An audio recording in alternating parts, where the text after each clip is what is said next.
CM Revanth Reddy trap లో కేటీఆర్. ఎన్నికల ప్రచారంలో తన పంతా మార్చుకున్న కేటీఆర్. సాఫ్ట్ నుంచి హార్దిగా మారిన కేటీఆర్. కేటీఆర్ పై ప్రజల్లో మంచి ఒపీనియన్. సబ్జెక్ట్ తో పాటు పాజిటివ్ థింకింగ్. గత కొంతకాలంగా మారిన కేటీఆర్ ప్రవర్తన. కేటీఆర్ ను రెచ్చగొట్టే వ్యూహం వేసిన రేవంత్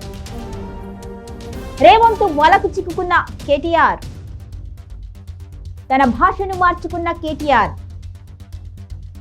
కేటీఆర్ వ్యవహార శైలితో ప్రజల్లో విసుగు. పార్టీ బలోపేతంపై దృష్టి పెట్టని కేటీఆర్. కేవలం రెచ్చగొట్టే ప్రసంగాలు, రేవంత్ ను తిట్టడానికే ప్రయారిటీ.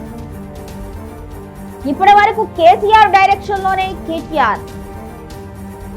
సొంతంగా నిర్ణయాలు తీసుకోవడంలో సందిగ్ధత. హరీష్ రావుతో విభేదాలు. పార్టీ సంస్థాగత నిర్మాణంపై దృష్టి పెట్టని కేటీఆర్. ఇప్పటికైనా తీరు మార్చుకుంటారా? ట్రాక్ మార్చుకోవడంతో బీఆర్ఎస్ వీక్. పార్టీకి దూరంగా ఉంటున్న వారిని పట్టించుకొని కేటీఆర్. పార్టీ బలోపేతంపై దృష్టి పెట్టకపోవడంతో బలహీనపడుతున్న పార్టీ. తెలంగాణ రాజకీయాల్లో కేటీఆర్ వైఖరి తీవ్ర చర్చనీయాంశంగా మారింది. ఒకప్పుడు మంచి అడ్మినిస్ట్రేటర్ గా, ఐటీ మంత్రిగా దేశవ్యాప్త గుర్తింపు పొందిన కేటీఆర్ ఇప్పుడు ప్రతిపక్ష పాత్రలో తన సహజ సిద్ధమైన శైలిని కోల్పోతున్నారా అనే ప్రశ్నలు తలెత్తుతున్నాయి. ముఖ్యమంత్రి రేవంత్ రెడ్డి విసురుతున్న రాజకీయ వలలో కేటీఆర్ చిక్కుకుంటున్నట్లుగా కనిపిస్తోంది. ఇక సాఫ్ట్ పవర్ నుంచి హార్డ్ లైన్ వైపు కేటీఆర్ మారిన తీరు ఆయన ఇమేజ్ ను దెబ్బతీస్తుందా అన్నది చర్చనీయాంశంగా మారింది. అధికారం కోల్పోయిన అసహనమో లేదా రేవంత్ రెడ్డిని ఢీకొట్టాలి అని ఆతృతో తెలియదు, కానీ కేటీఆర్ ఇప్పుడు తన ట్రాక్ తప్పి ప్రత్యర్థి నిర్దేశించిన పిచ్ పై బ్యాటింగ్ చేస్తున్నట్లుగా రాజకీయ విశ్లేషకులు భావిస్తున్నారు. తెలంగాణ రాజకీయ చదరంగంలో ముఖ్యమంత్రి రేవంత్ రెడ్డి విసురుతున్న వ్యూహాత్మక వలలో బీఆర్ఎస్ వర్కింగ్ ప్రెసిడెంట్ కేటీఆర్ చిక్కుకుంటున్నారా అన్న చర్చ ఇప్పుడు జోరుగా జరుగుతోంది. ఒకప్పుడు ఐటీ మంత్రిగా, విజనరీ లీడర్ గా అత్యంత హుందాతనంతో కూడిన ఎమ్మెల్సీ ఉన్న కేటీఆర్ ఇప్పుడు రేవంత్ రెడ్డి నిర్దేశించిన పిచ్ పై బ్యాటింగ్ చేస్తున్నట్లుగా కనిపిస్తోంది. రేవంత్ రెడ్డి చేసే వ్యక్తిగత విమర్శలను తిప్పికొట్టాలి అనే ఆతృతతో కేటీఆర్ తన సహజ సిద్ధమైన శైలిని కోల్పోయి తీవ్రమైన ఘాటు వ్యాఖ్యలు చేస్తున్నారు. ఈ క్రమంలో రేవంత్ రెడ్డి వేసిన ట్రాప్ లో పడి కేటీఆర్ తన పాజిటివ్ థింకింగ్ ఇమేజ్ ను కూడా దెబ్బతీసుకుంటున్నారు. గత 10 ఏళ్లలో కేటీఆర్ అంటే ఒక సమర్థవంతమైన అడ్మినిస్ట్రేటర్, విదేశీ పెట్టుబడులను ఆకర్షించే వ్యక్తిగా ముద్ర ఉండేది. అయితే అధికారం కోల్పోయిన తర్వాత ఆయన ప్రపంచంలో అనూహ్య మార్పులు వచ్చాయి. సాఫ్ట్ పవర్ నుంచి హార్డ్ లైన్ వైపుకు మారిన కేటీఆర్ సబ్జెక్ట్ కంటే ఎక్కువగా రేవంత్ రెడ్డిని టార్గెట్ చేయడానికే ప్రాధాన్యత ఇస్తున్నారు. ఈ ట్రాక్ మార్పు వలన కేటీఆర్ పై ఉన్న ప్రజల గౌరవం తగ్గుతోంది. ఇక ఆయన కేవలం అసహనంతోనే విమర్శలు చేస్తున్నారు అనే భావన ఓటర్లలో కలుగుతోంది.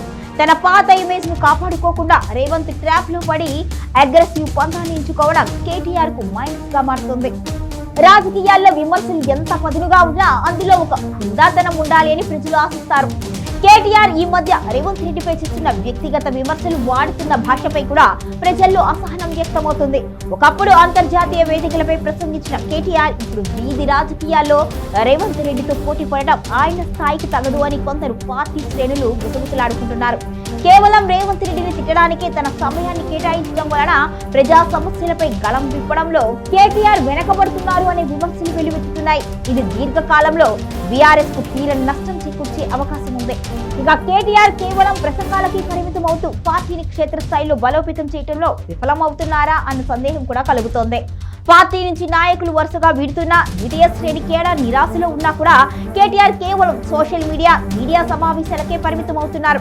అటు హరీష్ రావుతో ఉన్న విభేదాలు, కేసీఆర్ డైరెక్షన్ లోనే ఇంకా నిర్ణయాలు తీసుకోవడం వంటివి కేటీఆర్ నాయకత్వ సామర్థ్యాన్ని ప్రశ్నిస్తున్నాయి. రేవంత్ ట్రాప్ లో పడి విమర్శలు చేయడం కంటే పార్టీని తిరిగి గాడిలో పెట్టడంపై కేటీఆర్ దృష్టి పెట్టకపోతే బీఆర్ఎస్ మరింత బలహీనపడే అవకాశం ఉంది. ఇక గులాబీ పార్టీలో కేటీఆర్, హరీష్ రావు మధ్య ఉన్న విభేదాలు ఇప్పుడు పార్టీని పట్టి పీడిస్తున్నాయి. సంక్షోభ సమయాల్లో హరీష్ రావు లాంటి గ్రాండ్ లెవెల్ నేతను కలుపుకొని పోవడంతో కేటీఆర్ విఫలమవుతున్నారు అనే చర్చ జరుగుతోంది. కేటీఆర్ తన సొంత నిర్ణయాలు తీసుకోకపోతే రేవంత్ రెడ్డి విసిరే విమర్శల యుద్ధంలోనే మునిగిపోయి అంతర్గత పార్టీ వ్యవహారాలను నిర్లక్ష్యం చేస్తున్నారు.